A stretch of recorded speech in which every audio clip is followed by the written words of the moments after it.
Hey guys, it's the Melblade5, and it's time for something a bit different. We're not conceptualizing a fighting game this time, but it is one with fighting game-like mechanics in it.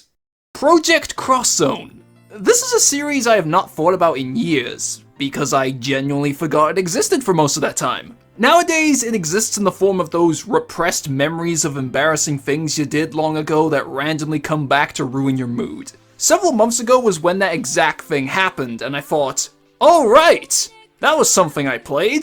Cause back then I was quite defensive over the game's flaws, which was the embarrassing part, while now I start to see a lot more of the cracks around it. However, remembering this also got me thinking of what a Project Cross Zone 3 would have been like if it was made, as that was something else I thought at the time. And as I brainstormed the ideas for what characters could appear and work together, I started to ironically get invested in this concept, which made me go overboard and then want to make this video. But seeing as how I'd still consider this a somewhat niche series, there's probably a bunch of people who have no idea what this is, so I'll give a brief retrospective before getting into the main content. This series started off with a game called Namco X Capcom, a Japan-only PS2 game released in 2005 that was a crossover between, well, Namco and Capcom. It's a strategy game where upon initiating battle with an opponent, it switches to more of a fighting game setup where you press buttons to perform attacks and combos to wail on the enemies who are conveniently just standing there and letting you hit them. Then in 2012, the game got a follow-up for the 3DS called Project Cross Zone, where this time, they added Sega to the mix, and got a Western release the following year. I first learned of the first Project Cross Zone not too long after it came out in Europe, where I just happened to come across it when on the 3DS eShop one day. It made me curious, so I looked at the description, and it piqued my interest. Then I looked up some gameplay, which did not discourage me, and I ended up buying it because while I was expecting to not know many of the characters, I was still willing to play it for the few I did know, mainly from the Capcom side. However, I severely underestimated how many characters I wouldn't know. When I got to the gameplay myself, I found it way more fun than how it looked and got sort of addicted to it, which is ironic when that's the thing everybody criticizes. To address the elephant in the room, the main criticism these games get is that the combat is very repetitive. At the time I played it, I kinda just brushed off these complaints since I found it to be fun regardless, but when attempting a second playthrough after finishing it, I did start to see this way more, and I realized it even more now that I'm older. But from the moment I finished the game, I was left really wanting a sequel because I felt there was a lot of potential for it to grow. And 3 years later, that exact thing happened. Project Cross Zone 2 got released, which I was super excited for at the time, and had some big improvements to the roster, and I'm not just saying that because it had more characters I knew, as well as some small gameplay improvements too. However, I never actually finished 2. I got about halfway through, and then I had other games that attracted my attention more, and that was when I started to forget about it. So, do I think a Project Cross Zone 3 could happen? Hell no.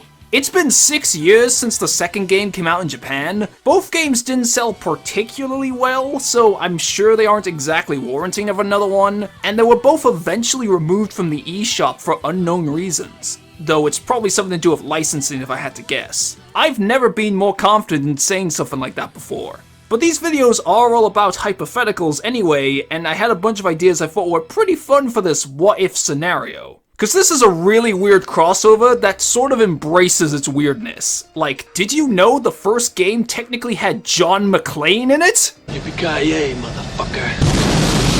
And I tried to carry over some of that weirdness and hopefully a bunch of its fan service nature over to this third one.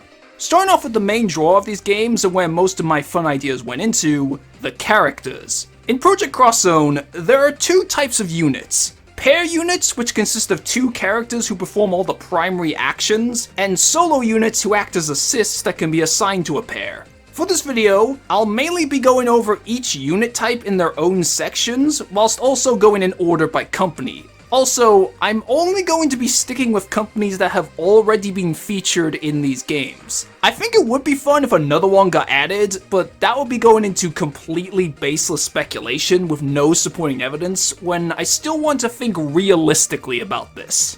As for the number of units, the first Project Cross Zone had 21 units, while 2 only had 20, which is how many I'm going to use here since it's the more rounded number.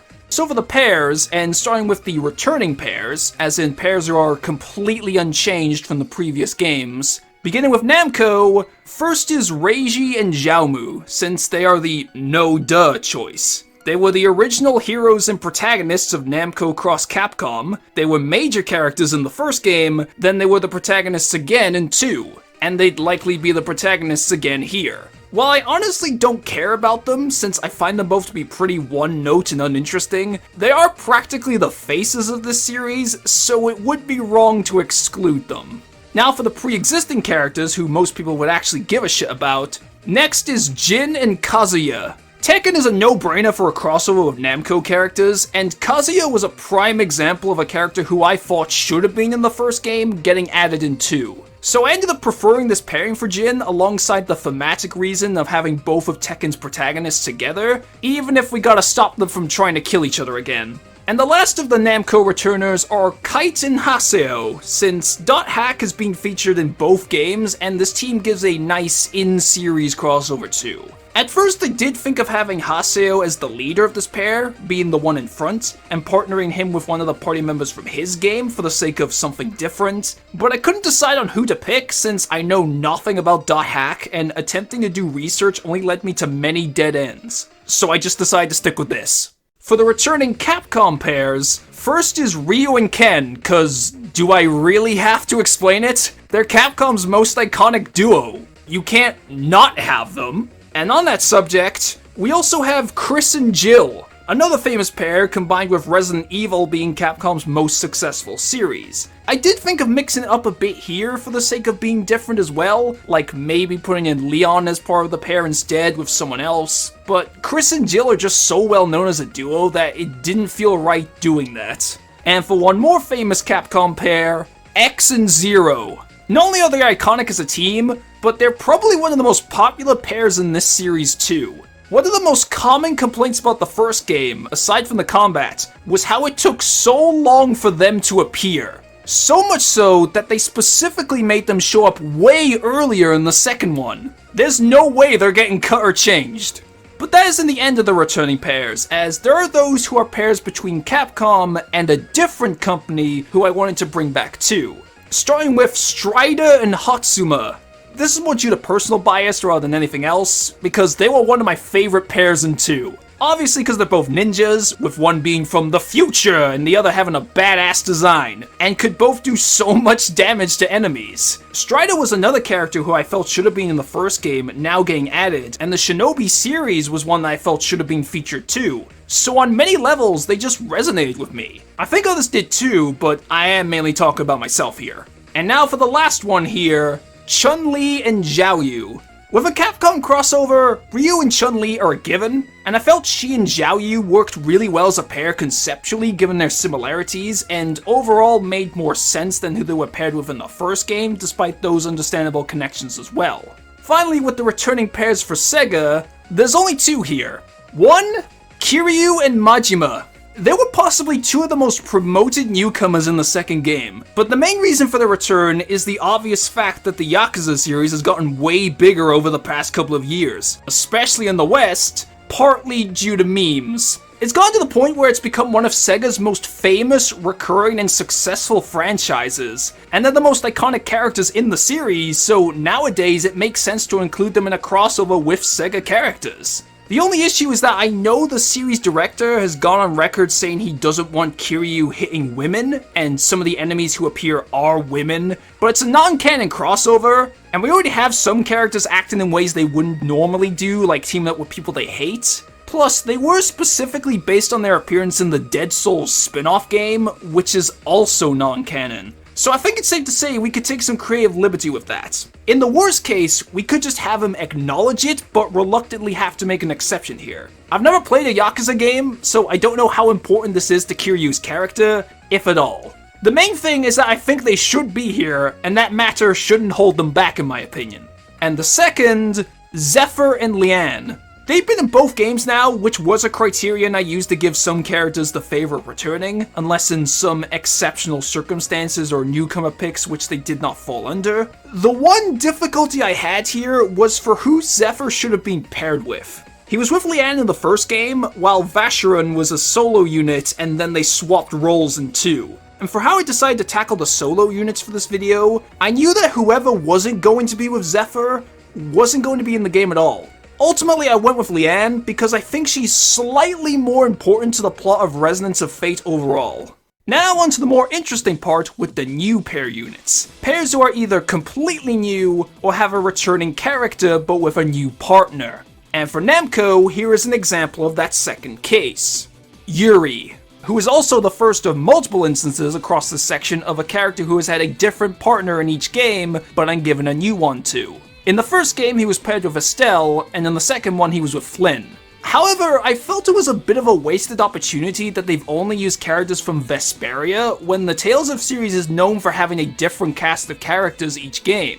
Initially, I thought of using a different game entirely, until I remembered that Yuri is by far the most popular character in the series, to the point that he's banned from popularity polls because they know he'd win. So instead, I decided to pair Yuri with the protagonist of another Tales of game for a bit of in-series crossover here too. And after debating over several potential candidates, I made my final decision.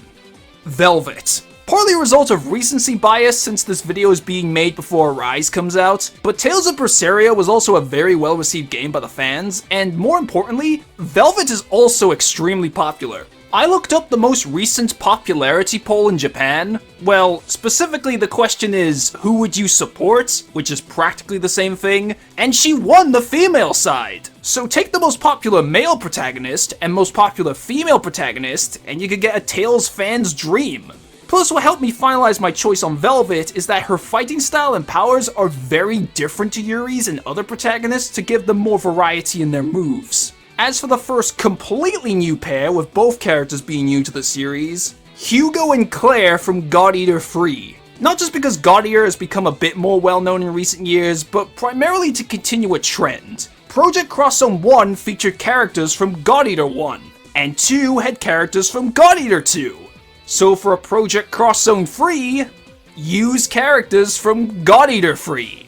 It's an easy assumption to make, as they've never used the protagonists of these games because they are fully customizable avatars. I chose Hugo because he comes across as sort of the deuteragonist of the game, and Claire because he's a very popular character who's also important. And for the final Namco pair, we're bringing back Cosmos because she's been in all of these games, even Namco cross Capcom, but has also had different partners. Most notably was in the second game where she was paired with Fiora. For this one, I'm considering replacing Fiora with Shulk to have two Xeno mascots team up. But Fiora could still work as well since they have their own connections like being mechanical in nature. So I genuinely couldn't decide which one to go with, but definitely one of those two. Now with Capcom's two new pairs who both fall under the second category, first up is Dante, who in the first game was partnered with Dimitri from Darkstalkers, for some reason. But then they made the much smarter choice in 2 of pairing him with Virgil. Honestly, I would prefer to just have it be Dante and Virgil again, rather than what I'm about to suggest. But this new partner just makes way too much sense with all the background information that I couldn't not do it. Bayonetta. The reason being that they actually wanted to include Bayonetta in the second game to have her interact with Dante. However, Hideki Kamiya said no to their request, but he later regretted that decision, in which he specifically said that if there was a Project Cross Zone 3, then he would fully support Bayonetta's inclusion. She's practically a guarantee if a third game did somehow happen. And obviously, let's put the two Hideki Kamiya created hack-and-slash characters together on the same team. And for the second, we got Morgan, since she's another mainstay of many Capcom crossovers. She was partnered with Chun-Li in the first game, and then Dimitri in 2. But she was always the secondary character in the pair, the one who stands behind the other. This time, I want to make Morgan the leader, because while Dimitri is more the protagonist of Darkstalkers, she is the face, or rather boobs, of the series, and there is a character who is a perfect partner for Morgan that I'm surprised they haven't done in these games specifically. Lilith. They were a pair in Namco Cross Capcom, but she's never once appeared in Project Cross Zone despite pairs having a much greater emphasis there. They're pretty much treated as a pair within Darkstalkers and by fans, since Lilith is Morrigan's sort of sister, but actually the other half of her soul given sentience. So it would make sense to utilize that connection here. Furthermore, from what I've seen, Lilith is pretty popular with Darkstalkers fans, and possibly the most recognized character in the series outside of those who have shown up in major crossover games before. So I just see this concept as an absolute win. And then for Sega, they unintentionally ended up with the most newcomers. Though beginning with a returning character, we have Akira to complete the trinity of each company's main fighting series. In the first game, Akira was paired with Pai, then in 2 he was with Kagemaru, while Pai was now a solo unit. But this time, I thought of a Virtua Fighter character who I think would be a cool new partner for Akira and who fans would enjoy to see. Jackie Bryant. The main reason being he's one of the most popular characters in the series and has been playable in every game. Also, this wouldn't be the first time Akira and Jackie have been paired together in a crossover. They were a duo in Sonic and Sega All-Stars Racing, and they both got Mii costumes in Smash Bros. Released at the same time. The land where all dreams go to die. So them working together isn't that far-fetched. And to jump the gun a bit while we're on this subject, I added Sarah as the solo unit this time around, because she's also one of the most popular characters in the series who's been in every game. And it would make sense thematically to have both Brian's siblings here, though I can imagine removing Pai will be controversial. I even thought of giving her a similar role to that in the series, where at first she's brainwashed and fought as a boss, then after beating her several times she snaps out of it and joins you. As for another returning character, we have Sakura. Well, not exactly. It's actually Sakura Amamiya from the 2019 Sakura Wars game. As you guessed from that, she's partnered with Kamiyama.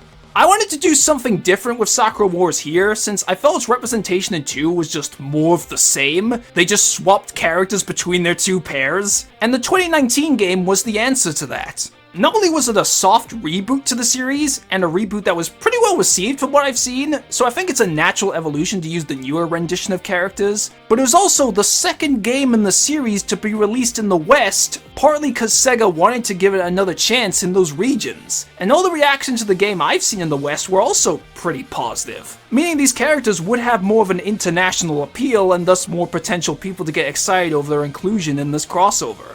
The only issue with this idea is that I've heard from like one person that this game apparently didn't sell very well. I couldn't find any reliable sales figures, but the only one that I could find being the first month sales in Japan, honestly looks kinda decent to me, though I'm not a sales expert. But based on actual player reactions, I don't think that should hold them back, and it could be a fun inclusion regardless. Just give them the mechs this time, at least in their super move. And with only one Sakura Wars pair here, that leaves room for another series with this other completely new pair. Claude and Riley from Valkyria Chronicles 4. The first game featured Valkyria Chronicles characters, but none of them returned for 2, which I found a bit strange. Having the strategy series in the crossover strategy game makes a lot of sense. Why would you get rid of them? And the characters used were specifically from Valkyria Chronicles 3, so I also see it as a natural evolution to move on to those from the next game. Especially when the series has gotten a lot more well known in recent years, similarly to God Eater, but I think even stronger since I hear more people talk about it. Which was kicked off by the remaster of the first game, but 4 really cemented it as getting a bit more mainstream. And I chose Claude and Riley simply because one's the protagonist, while the other is considered the most important afterwards within the main group. But so far, there is one issue with my roster, being that we haven't had any new series yet, save for Bayonetta. Just because many of the ones here are those I think should absolutely stay for one reason or another. This is something I'll improve upon further for the solo units, but for now, let's add another one onto the pairs and go in a bit outside the usual area. Because Sega also owns Atlus. You all saw this coming! I'm seriously adding Persona to Project Cross Zone. Now, personally, I would want it to be 5, and it's probably the one they'd most likely use since it's the best selling and another opportunity for milk, but I could also see them focusing on the other ones that Atlus actually acknowledges. So to address them, If it was 4, then I think it would be you and Yosuke, and for 3, it would be Makoto and Aigis. But for 5, I'm split on who would be Joker's partner, assuming we aren't mixing protagonists, which I don't think they do in this case. It was between Morgana, since the game commonly portrays them as partners, and Ryuji, cause they're the bros, with him being the best friend character. Personally, I would prefer it being Joker and Ryuji, and having Morgana as a solo unit instead. But even after all this, we still only have 19 units. Who does the last one go to? Well, there's something I haven't exactly acknowledged yet. Namco, Capcom, and Sega aren't the only companies involved in the series, cause the second game also featured Nintendo characters. We already touched on this with Fiora, but we also got Chrom and Lucina. And you fucking bet that I want Fire Emblem back in this third game. I would be more than happy to just have Chrom and Lucina again, but there's plenty of other characters across the series that they can use. And when factoring in popularity, recency, and how this series has already had characters who are canonically enemies team up by forming a temporary truce, I thought of the perfect new pair. Edelgard and Dimitri. Three Houses was a massive hit for the series, filled with characters that have become so popular with the fans, especially the house leaders, these two included. So this is an inclusion that could easily get tons of people excited, partly for having this setup that you wouldn't normally see for fan service, which I think is fine for a non-canon crossover. They have that history to help justify them as a pair unit, but now they both, mainly Dimitri, want to kill each other. Which is something else I think would be interesting to explore, like having some of Dimitri's dialogue basically just be, Edelgard, when this is all over, I will kill you.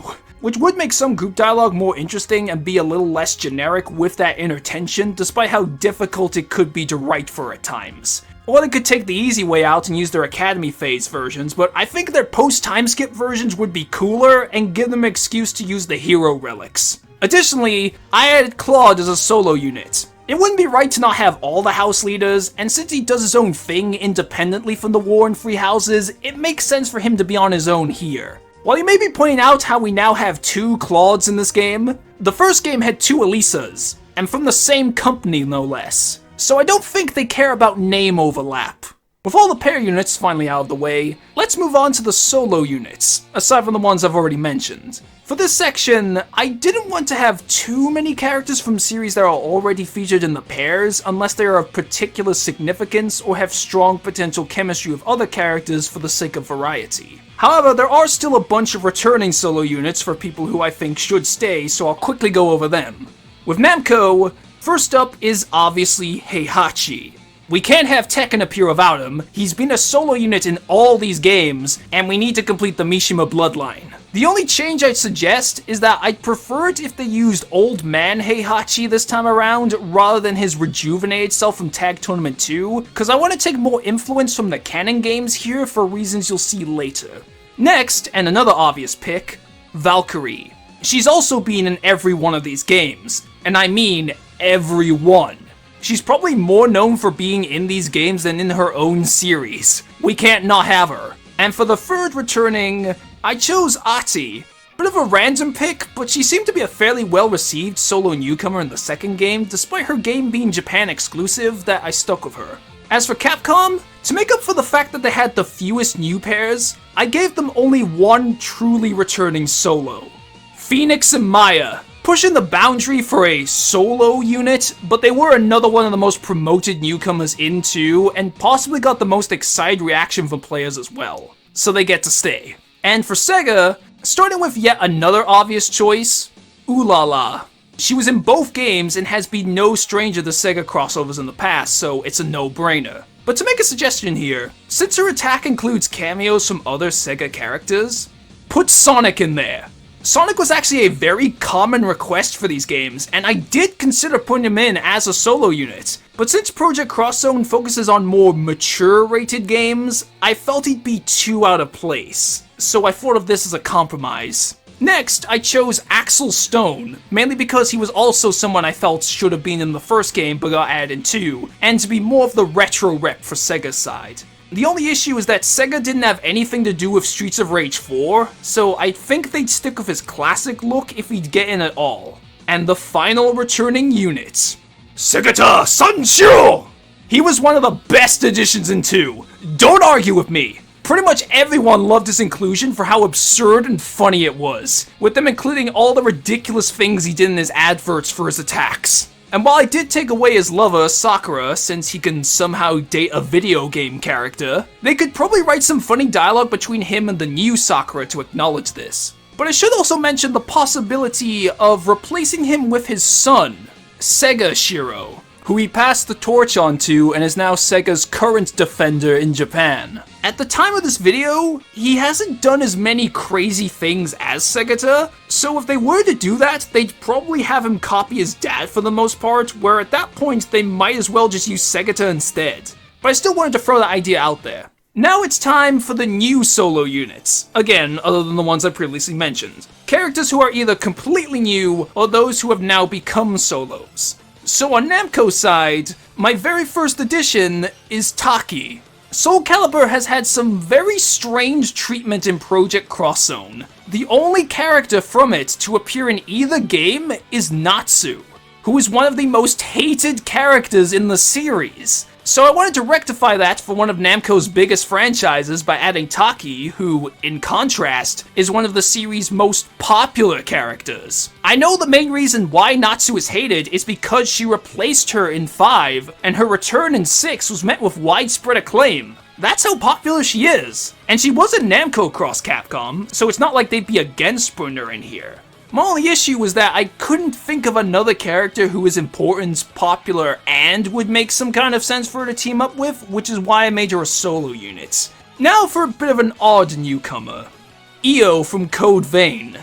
While the game wasn't the best received critically, it was so financially, selling over 1 million copies in 6 months. So that, mixed with wanting a few more recent games featured as seen before for more variety and appeal, and some aspects of it being similar to God Eater 3 in which a character could have some chemistry with the God Eater 3 duo. And potential chemistry like that was a criterion in this department. I didn't go with the protagonist since, just like God Eater, they're fully customizable. So I went with Io instead because she seems to be the deuteragonist of sorts as well.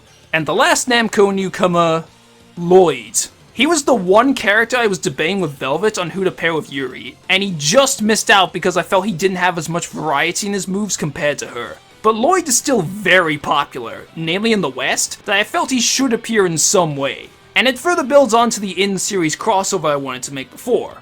Onto Capcom's many new solos, but starting with those who fall into this section's second case, Frank West. Frank was in the first game as a pair with Shenko, but he didn't appear in 2. However, because Frank is such a popular Capcom character, I think if any absentee were to return, it should be him first and foremost, and I felt he deserved that second chance. But there were existing pairs I wanted to prioritize, which is why he's a solo this time around. And the other one, Dimitri. Yeah, Dimitri got demoted, but I thought he was relevant enough to his own series and this series that I wanted him to stay. This was just the only place I could put him.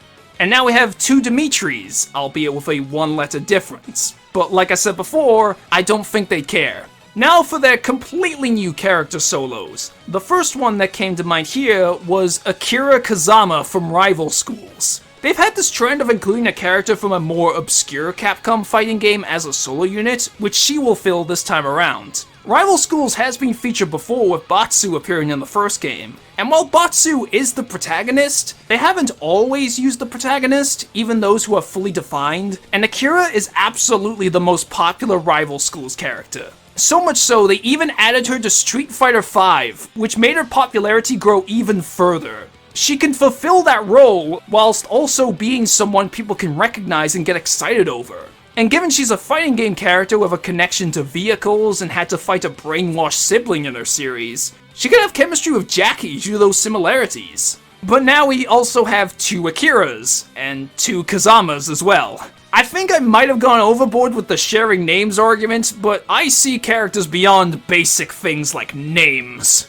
Next up is Trish. The first game included Lady as a solo unit, so I felt it would balance it out to add the other Devil May Cry Lady to the series, especially since Dante is based on his appearance from Devil May Cry 1 in these games. I did consider adding Nero instead, and I still am, but I lean more towards Trish because her fighting style is a bit more distinct to Dante's at first glance, with her lightning powers and Sparta turning into a scythe, and assuming they would still use one Dante, I'd have a nightmare trying to write how they interact without giving too much away in regards to Virgil dodging child support. Plus, I can see Trish and Bayonetta constantly teasing Dante in unique interactions, and it would further build on the Hideki Kamiya connection. So, moving on, next is Saki Omokane.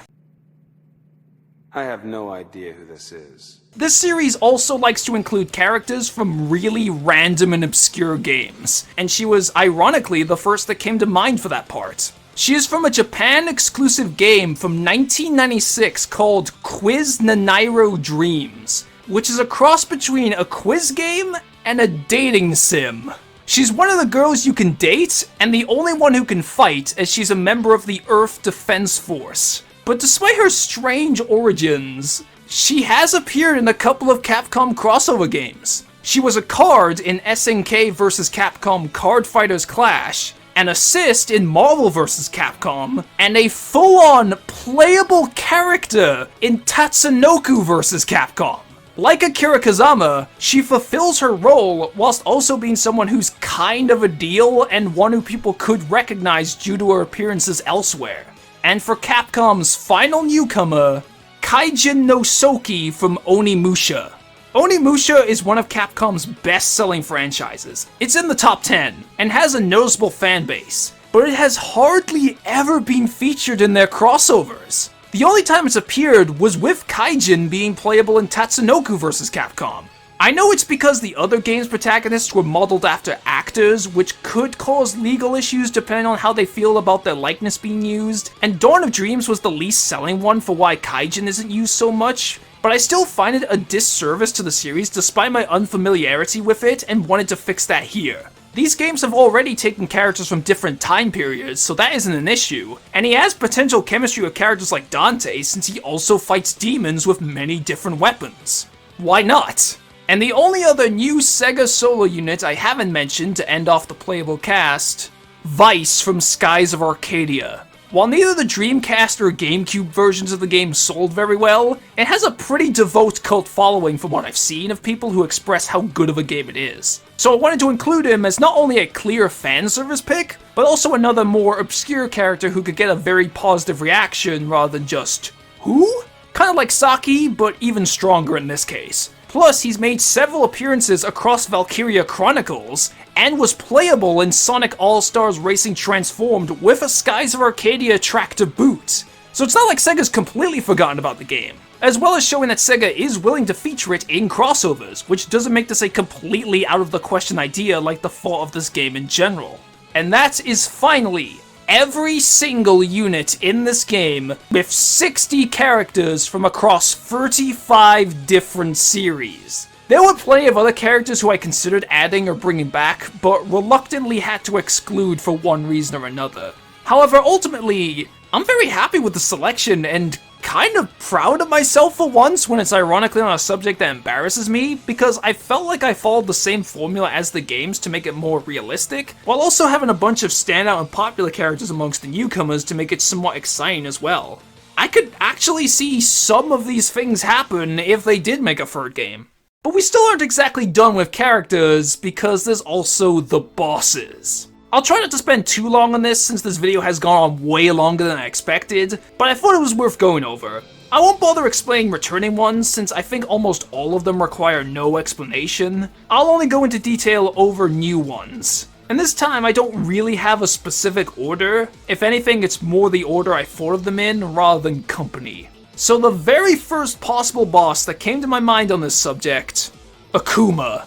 I think he's been long overdue, as I found his absence in both games strange. Turns out he was actually a Namco cross Capcom, but I still find it weird that that's his only appearance in this series, especially when the Satsui no Hado was acknowledged in 2. Because he's been such a recurring villain since his debut, with him also being in many Capcom crossovers, whilst almost every other main Street Fighter villain has appeared in these games instead. His appearance would make even more sense now since he was even in Tekken 7. And not as your typical guest character, he was actually part of the story.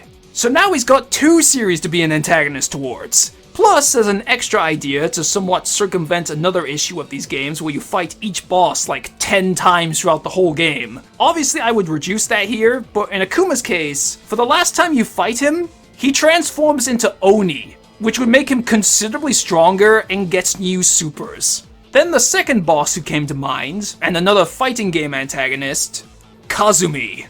Since she's the most recent Tekken final boss, but primarily for the writing potential with the Mishima blood feud and Hachijo clan's goals being implemented into the plot of this game. And like with Akuma, for the last time you fight her in the game, she uses her devil gene. Speaking of Akuma, his role in Tekken 7's story was that he wanted to kill the Mishimas to repay his debt to Kazumi for saving his life. So I wanted to build on that by making Akuma effectively Kazumi's right-hand man in this game, where she could even be the leader of a faction of fighting game villains, since splitting bosses into factions is another thing these games do, and command them to kill Heihachi and Kazuya, and possibly Jin too, to achieve her goal of wanting to save the world from their tyrannical ambitions. After being sent through a rift in time and space from a time before Heihachi killed her to the present day and seeing what's become of her family. I even thought of an idea in which partway through the plot, she takes over the Mishima Zaibatsu, since that thing switches ownership more than a football club, and uses its military and technological might as a necessary evil of sorts, to be a constant thorn in the side of the heroes who have gotten swept up in all this by being with the Mishimas. Those were the 2 that required the most explanation. Now it's more of a quickfire approach from here. Another fighting game enemy I thought of was Huitzel as a mini-boss. I didn't want to use QB as a Darkstalkers mini-boss for the 3rd time, so I went with the other character who's part of a race. They're basically Terminators for the Darkstalkers, which gives them an established reason to be enemies. And as part of the Mishima Zaibatsu plot, I thought of them copying their schematics to mass-produce their own Huitzels as a counter to the Jack units from G-Corp. Now that I think about it, we could add Jacks as mini-bosses too. No more fighting game bosses from this point now. So next is Artorias. Wanted to further build on the in-series crossover with Tales of, so I added the main villain of Berseria as well, who Velvet would have a lot of beef with. Then going back to another villain who I think is overdue, Wesker. For being one of Capcom's most popular villains, I also find it strange that he's been completely absent. I imagine he'd attempt many sinister plans with the opportunity of different worlds crossing over, constantly trying to hunt down Chris and be someone else who could get a power-up for their final fight. And as for another popular Capcom villain, Virgil. I didn't want to completely get rid of Virgil, and he works equally well as a boss, so here we go. 'Cause he needs more power! But he's not the only sword-wielding rival character I wanted to add as a boss. I also added Yaksha, being one of the main and most recurring antagonists of the 2019 Sakura Wars, as well as having some interesting plot details that get reactions from multiple characters. And from this point, the only other boss ideas I have are for the mindless monster variety, where they're just a big creature happening to be wandering around and fight on instinct. The first being the Anubis from God Eater 3. The first game used the Vajra, which is on the box art for God Eater 1, then 2 added the Marduk, which is on the box art for God Eater 2, and the Anubis is on the box art for God Eater 3, so you get the idea. The other giant monster I had? Rathalos. I felt Monster Hunter should be featured since it's Capcom's 2nd most successful series, and I did consider having a hunter as a solo unit, but I think the monsters are more of the face of the series, so I think just having a boss represented is more fitting in a way. And I went with Rathalos because it's the most iconic one. I even thought of a chapter idea where everyone is stuck in between a Rathalos and Anubis heading towards each other, in which they can fight each other as well as you to have a kaiju battle per se. And my last proper boss idea, the Reaper. I wanted a Persona boss who wasn't a spoiler, and he just made the most sense for that. Plus, he'd work regardless of which game you'd feature. I also thought it would be cool if they copied over his same role from the games, where at first he's way too strong for you to beat, so you have to avoid him at all costs until much later when you're a lot stronger, in which you now have a chance of actually beating him. And of course, there's the final boss, who'd be an original character like they've done before. And I could probably think of even more bosses if I wanted to give more time to this section. There's nothing more about characters from this point. But before I finish, I want to quickly go over ways in which they could improve the gameplay, addressing the repetitive gameplay criticism, as well as another being that for a strategy game, there isn't that much strategy. You can kinda just brute force it and win most of the time. This was something they improved on a bit in 2, but in hindsight, I think it could have gone further. So you remember how I said at the start that the enemies just stand there and take your attacks? Well, that's my solution to the gameplay. This time, the enemies fight back. This makes combat feel even more like a fighting game, but now there's way more stuff to watch out for, which keeps you on your toes and makes each battle feel different in some way depending on what attacks you and the enemy do to keep you engaged for longer. And of course, the bosses would be way more aggressive when it comes to this. I even wanted to build on this idea further by adding block and parry buttons, which are self-explanatory. You may have to tweak or possibly even overhaul the battle system to fit this change, but I think it would go a long way to make it more enjoyable for more people. As for improvements to strategy, I have several suggestions for that. The first one being giving characters more stats. I was thinking of something akin to defense and resistance in Fire Emblem, but for physical and projectile attacks in this case. Thus, certain units are better at taking one type of attack than others, so you can strategize on which units go where depending on what types of attacks the enemies in those locations use. And to take more influence from Fire Emblem, and build on the addition in 2 of some attacks having properties like breaking shields instantly or inflicting stairs conditions, the latter of which enemies can do too, by having it work in a weapon triangle-like fashion where some types of moves will beat and overpower others in instances where your attacks and the enemies collide. And the last improvement I thought of was changing their approach with solo units. This time, solo units do way more damage, almost super move levels. But they now have a meter as well, in which they can only assist when that meter is full. Then it drops back to 0. And the current state of the meter carries over between fights. So when the meter is full, you have to decide whether you want to use them instantly or save them for a tougher opponent. Not only does it give the player more to think about, but it also makes the solo units feel more important rather than getting the short end of the stick by not being able to do proper fighting. Now, I am done. I did have a few ideas for the plot of this game and extra stuff, but I don't think they're interesting enough to drag this video out even longer.